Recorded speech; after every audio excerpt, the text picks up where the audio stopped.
صلی علی محمد وعلی آلہ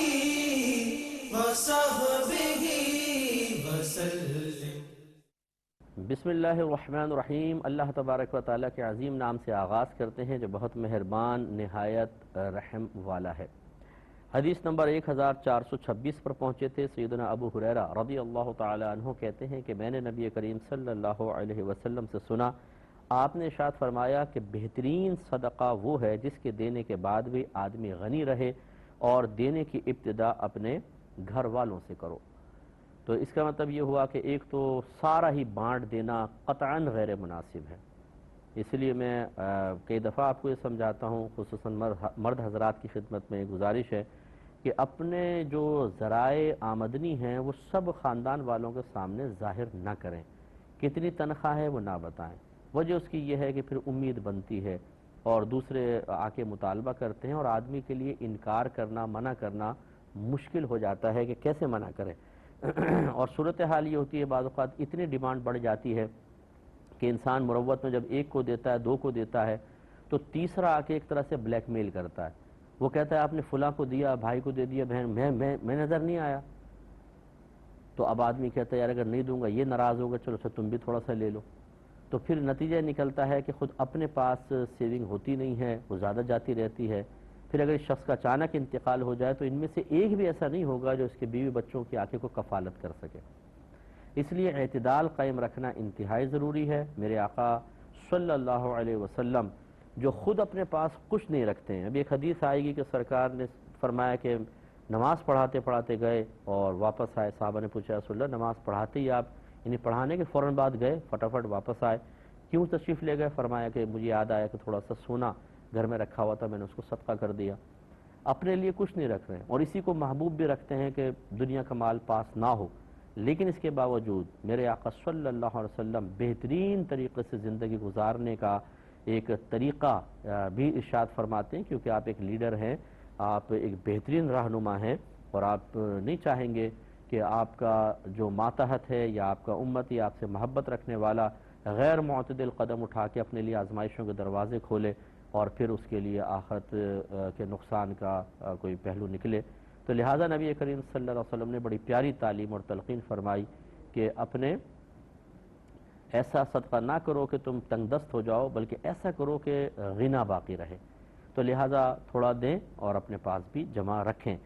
اور اسی طریقے سے دینے کی ابتدا اپنے گھر والوں سے کرو۔ اب ہمارے بھائی بہن سمجھتے ہیں، خصوصاً میں بھائیوں کا ذکر کر رہا ہوں، یار بیوی بچوں پہ خرچ کرنے کا کیا فائدہ، فلاں جگہ دے دو، فلاں کو دے دو، فلاں کو دے دو۔ وہ دوستوں پہ خرچ کر دیں گے، رشتہ داروں پہ خرچ کر دیں گے، گھر پہ نہیں کریں گے۔ حالانکہ گھر پر خرچ کرنا یہ سب سے افضل ترین ہے۔ میرے آقا صلی اللہ علیہ وسلم نے فرمایا کہ سب سے افضل صدقہ وہ ہے کہ آدمی اپنے گھر والوں پر خرچہ کرے۔ اس کے ضمن میں ایک حدیث دیکھیں، یہ سنن نسائی میں بھی ہے، سنن ابو داؤد میں بھی ہے۔ یہ حدیث حضرت ابو ہریرہ رضی اللہ تعالی عنہ سے ہی روایتیں بیان کرتے ہیں کہ رسول اللہ صلی اللہ علیہ وسلم نے ارشاد فرمایا کہ صدقہ کرو۔ تو ایک شخص نے عرض کیا رسول اللہ صلی اللہ علیہ وسلم میرے پاس ایک دینار ہے، یعنی سونے کے اشرفی۔ سرکار نے فرمایا اس کو اپنے اوپر خرچ کرو۔ اس نے کہا میرے پاس ایک اور دینار ہے، آپ نے فرمایا اس کو اپنی بیوی پر خرچ کرو۔ اس نے عرض کی میرے پاس ایک اور دینار ہے، فرمایا اس کو اپنی اولاد پر خرچ کرو۔ اس نے کہا کہ میرے پاس ایک اور دینار ہے، فرمایا اس کو اپنے خادم پر خرچ کرو۔ اس نے عرض کی میرے پاس ایک اور دینار ہے، آپ نے فرمایا اس کے متعلق تم زیادہ بصیرت رکھتے ہو، یعنی اب تمہاری ضرورتیں تو پوری ہو گئی ہیں جو میں نے بتایا ایک ترتیب، اس کے بعد اب تم زیادہ یہ دیکھ سکتے ہو کہ تمہارے رشتہ داروں میں کون ہے، دوستوں میں یا محلے والوں میں کون غریب ہے، تم زیادہ بصیرت رکھتے ہو، تم دیکھتے ہو، پھر اس کو دے دو۔ تو آپ دیکھیں ترتیب کتنی خوبصورت سرکار نے فرمائی، سب سے پہلے اپنی ذات پہ اپنے بیوی بچے ہیں، پھر اس کے بعد گھر کا جو اور خادم وغیرہ ہیں، اس کے بعد پھر آپ کسی اور کو کریں۔ تو یہ بعض اوقات ہوتا ہے بیوی بچوں پہ بھی خرچ کر رہے ہیں، اس کا مطلب یہ نہیں ہے کہ دوسروں پہ نہ کریں، لیکن پہلا حق اپنی ذات کا ہے، اپنے نفس کا حق ہوتا ہے، پھر اپنے بیوی بچوں کا، گھر والوں کا ہے، تو ان پر اس کے بعد اللہ نے اور دیا ہے تو اعتدال سے تھوڑا تھوڑا دے دیں ان کو بھی، بہت اچھی بات ہے۔ لیکن یوں نہیں کریں کہ آپ اپنے بیوی بچوں پہ خرچ کیا، اب جو سیونگ تھی وہ ساری ان پہ لگا دی، تو پھر یہ اچانک جو ماحول بدلتا ہے بعض اوقات اس میں پھر اب یہ بھی ہوتا ہے، میں یہ نہیں کہہ رہا ہوں کہ وہ ضرور رشتہ دار جو ہیں خود غرضی ہی دکھائیں گے، بعض اوقات وہ بیچارے خود مجبور ہوتے ہیں، تنگ دست ہوتے ہیں، وہ کیا آپ کے بیوی بچوں کو سنبھالیں گے، تو اس لیے پھر وہ اگر آدمی کو کچھ ہو جاتا ہے تو وہ بیچارے اپنی مجبوریوں کا اظہار کر کے پیچھے ہٹ جاتے ہیں، اور آدمی بالکل بظاہر ظاہری اعتبار سے اپنے آپ کو بے یار و مددگار پاتا ہے۔ اس لیے تھوڑا تھوڑا اپنے بچوں کے مستقبل کے لیے، کسی اچانک آنے والی افتاد کے لیے، کسی ایمرجنسی کے لیے اپنا پیسہ بچا کر رکھنا چاہیے، اور اپنے گھر والوں پر خرچ کرنے میں بالکل بخل سے کام نہ لیں۔ جو اپنے گھر والوں میں خرچ میں وسعت کرتا ہے، اللہ تبارک و تعالیٰ اس کو وسعت سے نوازتا ہے۔ تو میں تو چونکہ ایک عوامی آدمی ہوں، ایسے ایسے ہمارے پاس کیسز آتے ہیں اور لوگ اپنی پریشانیاں بتاتے ہیں کہ نہ بیوی بچوں کو نہ ان کو کھانے کو صحیح مل رہا ہے، نہ پہننے کو صحیح مل رہا ہے، تو بھئی آخر آپ کی تنخواہ جا کہاں رہی ہے؟ اتنی تنخواہ، بڑی تنخواہ، اور گھر میں وہی بیچارے پریشان، اور وہ ساری تنخواہ کہاں جا رہی ہے؟ دوستوں میں، اسے کھلا دیا، اسے پلا دیا، اس کی دعوت کر دی، رشتہ داروں میں دکھا رہے ہیں جی، پورے خاندان میں جی فلاں واہ واہ بھی واہ واہ۔ تو آپ کو تو پتہ ہی ہے کہ واہ واہ کر کے جیبیں خالی کروانے والے بہت سارے ہوتے ہیں خاندان کے اندر، اور اس طرح کے کچے ذہن اور کچی طبیعت رکھنے والا ان کے درمیان جب چوڑا ہو کے بیٹھا ہوتا ہے تو پھر وہ نہیں دیکھتا کہ گھر میں کیا چل رہا ہے کیا نہیں، بلکہ پھر اگر بیوی کہتی بھی ہے کہ بھئی گھر میں اپنا جمع کرو اپنے بچوں کے لیے، تو غصے ہو جاتے ہیں، ناراض ہو جاتے ہیں، اور طلاق کی دھمکیاں دینا شروع کر دیتے ہیں۔ اللہ تعالیٰ سمجھ اور عقل عطا فرمائے۔ اور پھر چوٹ لگتی ہے، ٹھوکر لگتی ہے ایسے لوگوں کو بھی کہ جب ان کو کوئی تنزلی کا سامنا کرنا پڑتا ہے اور پھر رنگ بدلتے ہیں نا سامنے والے، پھر وہ کہتا ہے کہ نہیں یار میں نے بڑا غلط کیا، لیکن پھر پچھتانے کا کیا فائدہ؟ اتنے عرصے خود بھی اذیت میں رہے، بیوی بچے اذیت میں رہے، اور پھر آخر میں کچھ بھی نہیں ملا۔ اعتدال قائم کریں، اپنے بیوی بچوں پر خرچ کریں، یہ ان کا حق ہے۔ اگلی حدیث کی طرف آتے ہیں، 1427 نمبر حدیث پاک ہے۔ حضرت حکیم بن حزام رضی اللہ تعالی عنہ راوی ہیں کہ نبی کریم صلی اللہ علیہ وسلم نے ارشاد فرمایا کہ اوپر والا ہاتھ نیچے والے ہاتھ سے بہتر ہے، اور دینے کی ابتدا اپنے گھر والوں سے کرو، اور بہترین صدقہ وہ ہے جس کے دینے کے بعد بھی آدمی غنی رہے، اور جو شخص سوال کرنے سے رکے گا اللہ اسے روک کر رکھے گا، اور جو شخص مستغنی رہے گا اللہ تعالیٰ اس کو غنی کر دے گا۔ تو یہ بڑی خوبصورت حدیث ہے۔ دیکھیں، اوپر والا ہاتھ نیچے والے ہاتھ سے بہتر ہے، یعنی دینے والا ہاتھ لینے والے ہاتھ سے بہتر ہوتا ہے۔ مراد یہ ہے کہ دینے والے بنیں، مانگنے والے نہ بنیں، یا ایسی حالت اپنی قائم رکھیں کہ آپ دیتے ہی رہیں، ایسی حالت کی طرف نہ آ جائیں کہ پھر مانگنا پڑ جائے، یہ سمجھایا جا رہا ہے۔ تو اس لیے ایک تو یہ ہے کہ دینے والے بننا چاہیے، مانگنے والے نہ بنیں۔ زیادہ مانگیں گے تو اپنا وقار بھی انسان زائل کرتا ہے، مجبوری ہوتے ایک الگ بات ہے، بہرحال امداد طلب کر لی جاتی ہے اور شریعت نے اس کو ضرورتاً منع بھی نہیں کیا ہے، لیکن کوشش ہونی چاہیے کہ آپ اتنا اپنے ماحول ایسا بنا کر رکھیں اور کہ آپ دینے والے بنیں، لینے والے نہ بنیں۔ اور اسی لیے میں اکثر نوجوانوں کو یہ سمجھاتا ہوں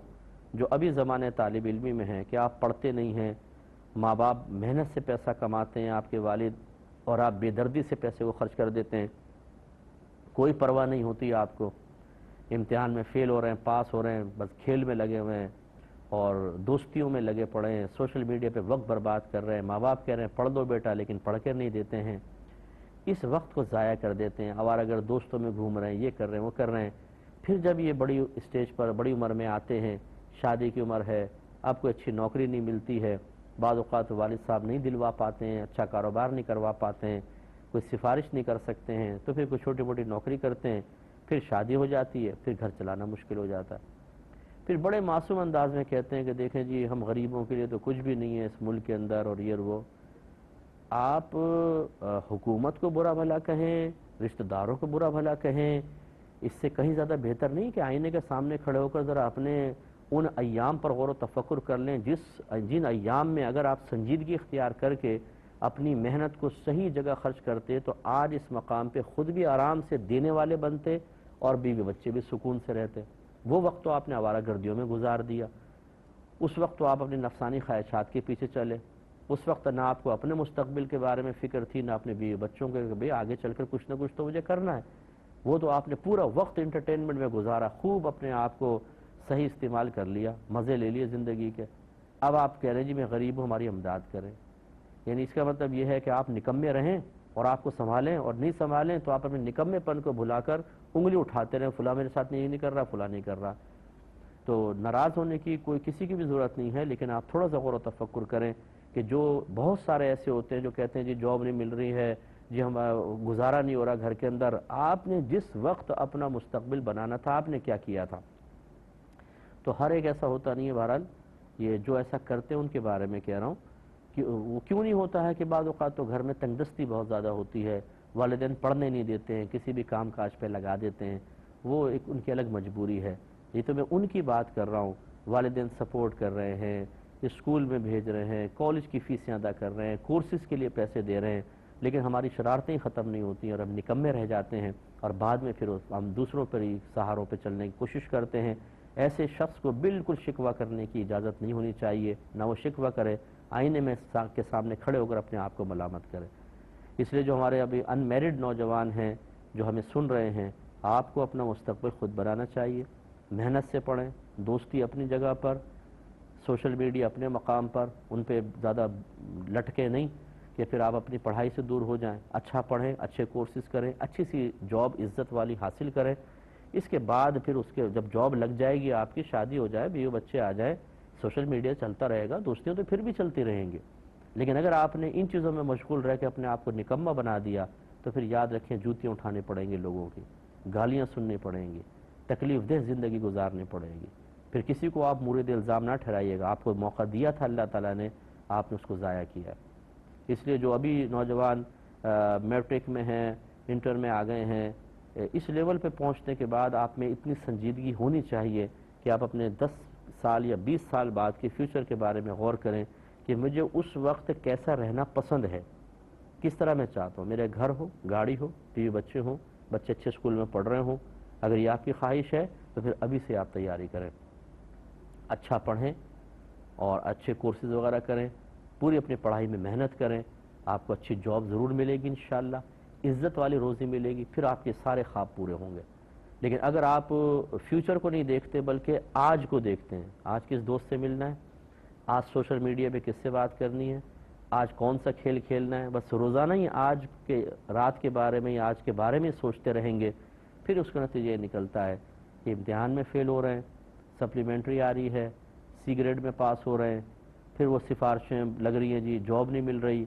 اور پھر اپنی بھی زندگی برباد کرتے ہیں، اپنے گھر والوں کی بھی کرتے ہیں۔ اس لیے اوپر والا ہاتھ نیچے والے ہاتھ سے بہتر ہے۔ تو دو چیزیں اس میں، ایک ہے کہ ابھی سے اپنا مستقبل ایسا بنائیں کہ آپ اوپر والے ہاتھ والے ہی بنیں، نیچے والے نہ بنیں، اور اسی طرح اتنا خرچ نہ کریں کہ سب ہاتھ سے نکل جائے، تو پھر آپ یہ والے نہ رہیں بلکہ یہ والے بن جائیں، یہ بھی نہ کریں، یہ بہت بہتر ہے۔ اس کے بعد فرمایا اور دینے کی ابتدا اپنے گھر والوں سے کرو،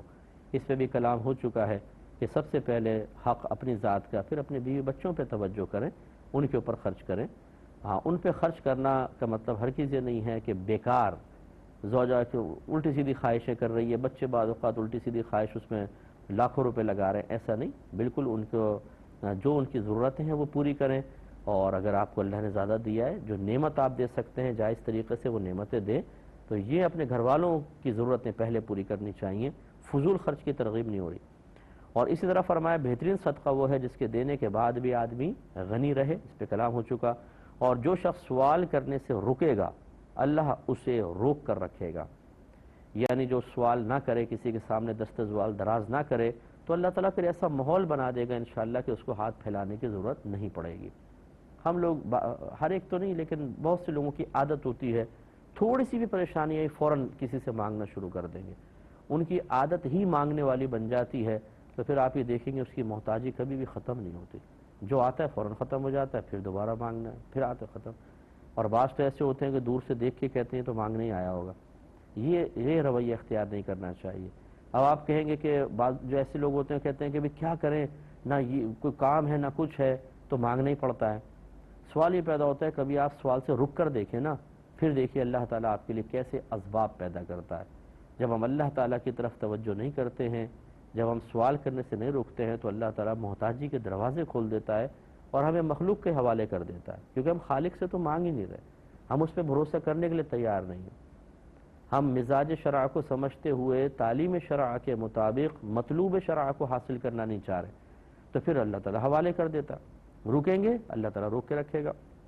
اور جو شخص مستغنی رہے گا اللہ اس کو غنی کر دے گا. یہ آپ کے نبی فرما رہے ہیں. مستغنی کا مطلب بے نیاز. وہ یہ نہیں کہ اس کی دولت پہ نگاہ، اس کے مسئلے پہ نگاہ، اس کی چیز پہ نگاہ، نو، بالکل اپنے آپ کو بے نیاز رکھیں. بہت سارے سفید پوش ہم نے دیکھے ہیں کہ آپ ان کے ظاہر سے سمجھ ہی نہیں سکتے ان کے گھر میں کتنی پریشانی ہے یا کیا تنگی ہے، اور وہ بالکل بے نیازی کے ساتھ رہتے ہیں. کسی کے مال پہ نگاہ نہیں، لالچ بھری نگاہ نہیں، طمع نہیں ہے. اللہ تعالیٰ ان کو ماشاءاللہ غیب سے ایسے وسائل دے دیتا ہے کہ وہ کیفیت ختم ہو جاتی. ہزارہ ایسے لوگ ہمارے سامنے ہیں. تو اس لیے مستغنی رہنے کی کوشش کریں. ہاں اگر بالکل کوئی پھر ایسی صورتحال آ جائے کہ کسی سے کہے بغیر گزارا نہیں ہو سکتا تو پھر کوئی بات نہیں، ٹھیک ہے، آپ پردے میں رہ کر ان سے گفتگو کر سکتے ہیں کہ بھئی میرے کچھ مدد کر دو. لیکن اگر ایسا نہیں ہے تو یہ سوال کا دروازہ نہ کھولیں ورنہ محتاجی کا دروازہ کھلے گا. اپنے آپ کو بے نیاز رکھیں، اللہ تعالیٰ ضرور انشاءاللہ غنی کرے گا. اگلی حدیث ہے 1428 اور اس میں کہتے ہیں کہ حضرت ابو ہریرہ رضی اللہ تعالی عنہ نے اسی طرح کی حدیث روایت فرمائی ہے. بس اتنا ہی اس میں بیان کیا اور کچھ نہیں پہلی والی حدیث کی مثل. پھر 1429 نمبر حدیث پاک ہے. حضرت ابن عمر رضی اللہ تعالی عنہ اس کے راوی ہیں، کہتے ہیں کہ میں نے نبی کریم صلی اللہ علیہ وسلم کو یہ فرماتے ہوئے سنا ہے. منبر پہ آپ ارشاد فرما رہے تھے کہ آپ نے صدقے کا ذکر کیا اور سوال کرنے سے احتراز کرنے کا، اور سوال کرنے کا آپ نے فرمایا کہ یہ سوال کرنے کا ذکر بھی کر رہے تھے تو آپ نے فرمایا کہ اوپر والا ہاتھ نیچے والے ہاتھ سے بہتر ہے، پس اوپر والا ہاتھ خرچ کرنے والا ہے اور نیچے والا ہاتھ مانگنے والا ہے. تو حضرت عبداللہ بن عمر کہتے ہیں میں نے منبر پہ سنا کہ سرکار نے ایک تو صدقے کا ذکر کیا، دوسرا سوال کرنے سے احتراز، احتراز مطلب بچنا، رکنا، اس کا سرکار نے ذکر فرمایا، اور سوال کرنے کے بارے میں سرکار نے فرمایا. اور اس میں پھر یہ حدیث یہ سرکار نے بیان فرمایا کہ اوپر والا ہاتھ نیچے والے ہاتھ سے بہتر ہے. اوپر والا ہاتھ کون سا؟ دینے والا، اور نیچے والا لینے والا، مانگنے والا، یعنی سوال جو کرتا ہے آدمی. تو خلاصہ کلام یہ ہوا کہ نبی کریم صلی اللہ علیہ وسلم اس بات کو محبوب رکھتے ہیں کہ ہم کسی سے مانگے نہیں، دینے والے بنیں. اور اس کی میں پہلے بھی وضاحت کر چکا ہوں، ایک دفعہ پھر اعادہ کر دیتا ہوں. ایسی حالت کی طرف نہ پہنچے سب کچھ خرچ کر کے کہ مانگنا پڑے. اور ابھی سے اپنا ماحول ایسا بنا کر رکھیں جو خصوصاً نوجوان ہیں کہ آگے چل کر آپ دینے والے ہی بنیں، مانگنے کی ضرورت پیش نہ آئے تو انشاءاللہ عزت کے ساتھ جئیں گے. اگلا باب قائم کیا ہے باب المنان بما اعطا، دے کر احسان جتانے والا. اور اس میں کوئی حدیث لے کر نہیں آئے، بس ایک آیت کریمہ ذکر فرما دی جس کا ترجمہ یہ ہے کہ جو لوگ اللہ کی راہ میں اپنے مال خرچ کرتے ہیں پھر جو کچھ خرچ کیا اس پر نہ احسان جتاتے ہیں نہ تکلیف پہنچاتے ہیں، ان کے لیے ان کے رب کے پاس ان کا اجر ہے اور ان پر نہ کچھ خوف ہوگا اور نہ وہ غمگین ہوں گے. انشاءاللہ نیکسٹ پروگرام میں نئے باب اور نئی حدیث کے ساتھ حاضر ہوں گے. وآخر دعوانا ان الحمدللہ رب العالمین. اللہم صلی علی محمد وعلی